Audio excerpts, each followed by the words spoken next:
Ferrari adalah nama yang sangat sakral di dunia balapan mobil dan juga sakral di industri otomotif secara keseluruhan karena tidak gampang untuk bisa mengendarai, menyentuh, atau bahkan memiliki sebuah Ferrari. Mobil merah berlogo kuda jingkrak ini menjadi impian hampir dari seluruh orang di dunia, tak terkecuali di Formula One. Semua orang pembalap mobil pasti ada keinginan atau impian untuk menjadi pembalap untuk tim Italia tersebut. Karena udah pasti, lu bakal berasa bangga sebagai pembalap dan dibanggakan oleh para penggemar Italia atau tifosi. 16 gelar juara dunia konstruktor, 15 kali juara dunia pembalap, dan 248 kemenangan so far, plus dengan rentetan pembalap legendaris semua yang pernah nyetir mobil ini, adalah bukti bahwa Ferrari adalah impian semua orang pembalap. Dan yang paling baru adalah sang raja 7 kali juara dunia F1 yaitu Lewis Hamilton yang baru aja join dan prepare untuk testing pertama mereka untuk mengarungi musim 2025 ini. Gila, keren banget gak sih? Image Ferrari kan seperti kita tahu kan menang mulu kan ya, si merah yang menang mulu. Nah, tapi pernah gak sih Ferrari itu punya mobil yang pelan atau bisa kita bilang buruk lah dalam sepanjang masa mereka balapan di Formula One? Oh tentu ada, dan gue sini udah ngelis 6 mobil Ferrari yang sangat underperform atau terpelan sepanjang sejarah atau bahkan tidak pernah menang sama sekali.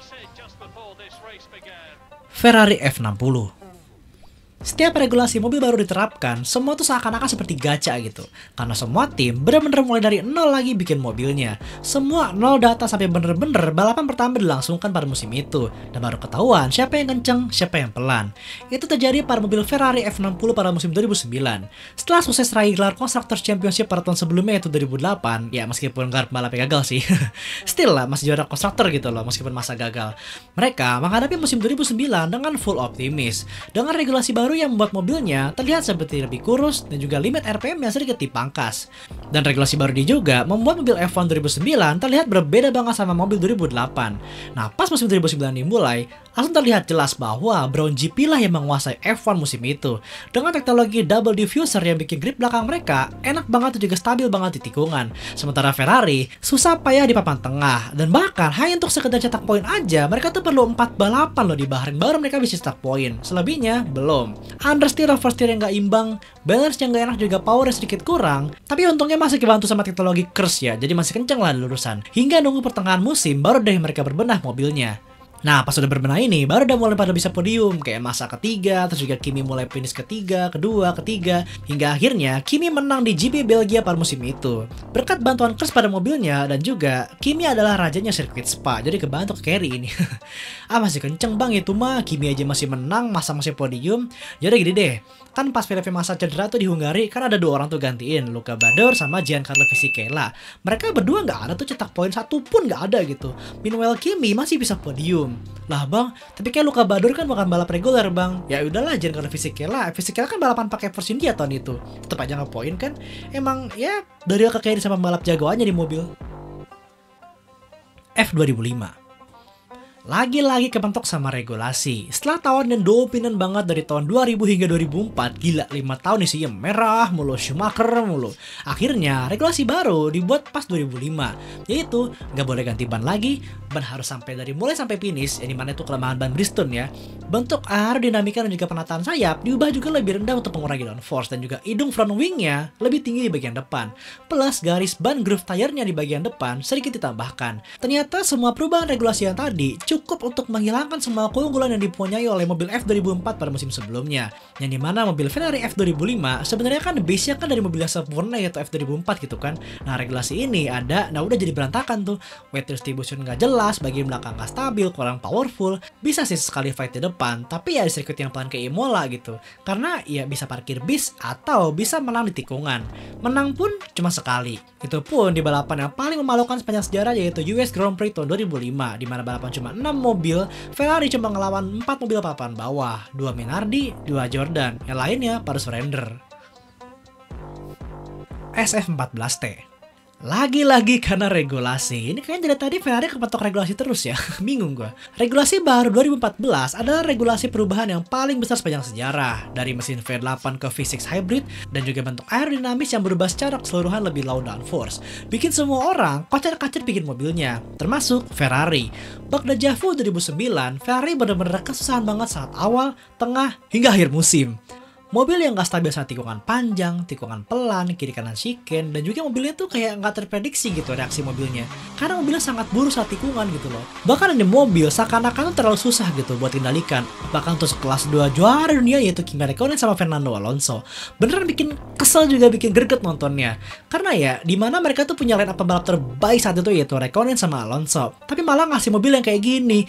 Tapi somehow Fernando Alonso masih bisa bawa mobil ini podium dan juga hampir menang di Hungari 2014. Tapi sayang kesalip sama Ricciardo ya yang akhirnya bikin dia finish kedua. Ya sebenarnya sih kalau lihat hasilnya mah nggak buruk-buruk amat ya. Poin terus kok poin. Cuma ya lihat line up-nya lah. Räikkönen, Alonso. Ini kalau bukan mereka yang bawa mah mobil ini boro-boro podium. Poin aja opsional kayaknya. SF1000. SF1000, mobil terngaco di era COVID-19. Terlalu understeer saat nikung, sekalinya belok belakangnya pantat lari-lari. Bahkan sempat pas musim 2020, itu Charles Leclerc nge-push banget ini mobil sampai ke limit. Dan akhirnya crash. But somehow mobil ini masih dapat beberapa podium loh. Tapi emang ya pace qualifying-nya aduh mediocre banget. Dan bahkan nih mobil hampir setara sama Williams di era itu. Kayak sama Vettel sama Leclerc aja yang jago ini. Plus di balapan musim Chaos 2020, ini mobil somehow masih bisa podium gitu. Di Turki sama di Austria. Dan banyak banget rumor yang liar banget soal mobil ini. Karena banyak yang bilang, kalau mobil Ferrari musim sebelumnya yaitu musim 2019 yaitu SF90, sebenarnya kayak gini juga. Cuma tertutup sama mesin yang ilegal itu aja. Jadi kayak sasis yang buruk ketutup sama mesin yang kenceng gitu. Jadinya pas mesinnya kena ban pada musim 2020, ya gini deh performa aslinya. Seakan seperti sasis yang berjalan tanpa mesin di belakangnya. Ferrari 126 CK. Gak beda jauh sama kasus sebelumnya, masih sama-sama di mesin, tapi kali ini lebih ke Ferrari-nya gitu yang belum nemu formula yang cocok untuk regulasi mesin berturbo. Karena turbo era kan baru ada pas tahun 80-an ya, dan yap, Ferrari tahun itu bener-bener kocar-kacir sama mesin turbo. Karena ya developannya telat dan juga terlalu terbiasa sama mesin flat 12 atau V12. Aerodinamis yang kurang bagus, mesin yang tidak powerful, handling yang kurang, tapi efek Gilles Villeneuve di balik kemudi itu, mobil ini somehow masih bisa menang 2 kali loh. Tapi menangnya ya di sirkuit yang kecil sama pelan gitu, yang mana susah banget buat nyalip. Jadinya dia bisa pakai teknik parkir bis untuk pertahankan pimpinan balapannya. Yang masalah juga kita pakai parkir bis atau apa kek, win is a win gitu. Ferrari F92A. Tapi dari semua mobil tadi, Ferrari F92A lah yang menurut gue paling ngecewain dari semua list ini. Lebih ke tim mediocre sih daripada mobil penantang gelar gitu. Setelah sukses dengan Ferrari 641 dan blunder dengan Ferrari 642 dan juga 643, mereka bertekad perbaiki itu semua dengan Ferrari F92A pada musim 1992 dengan line up baru yaitu John Alesi dan juga Ivan Capelli. Dan hasilnya adalah makin pelan. Rata-rata pace mereka tuh lebih pelan sekitar 3,4% dari mobil yang lain. Dan cuma 3 kali dari 16 balapan, mereka finish tanpa di overlap. Sisanya ada overlap semua. Mereka berdua, terutama John Alesi ya, kalau finish sih emang top 5 ya kalau finish. Tapi selebihnya, jebol semua ada DNF semua hasilnya. Baik John Alesi maupun Ivan Capelli. Mereka berdua kalau dikomboin ya, hasil DNF-nya adalah 20 kali DNF dalam semusim itu. Jadi artinya dari 16 balapan, at least mereka tuh jebol 12 kali diantaranya. Anjay, emang gila emang. Ya gimana ya, sasisnya buruk, weight distributionnya juga nggak bagus, bikin grip mobilnya nggak terprediksi. Sempat ada inovasi pakai twin force samping yang terlihat bagus banget hasilnya saat di wind tunnel, namun hasilnya saat di track benerannya adalah 0 besar.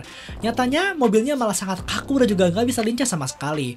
Meskipun sempat upgrade ya ke versi F92A, ada T-nya nih ya, suspensi baru, floor baru, plus gearbox dari 6 speed ke 7 speed di tengah musim, tapi tetap hasilnya wow, nggak beda jauh. Kenapa?